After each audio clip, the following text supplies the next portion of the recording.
সকলে বোর্ডে দেখতে থাকেন। ডানের হরফের নাম বলেন।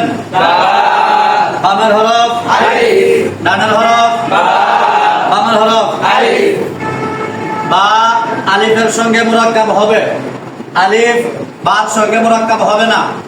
ডানের হরফ বামের হরফের সঙ্গে মুরাক্কাব হবে, বামের হরফ ডানের হরফের সঙ্গে মুরাক্কাব হবে না। মুরাক্কাব ডানের হরফকে বামের হরফের সঙ্গে মিলাইয়া লেখাকে বলে। মুরাক্কাব করিবার সময় হরফের শুধু ডান মাথাটুকু থাকে।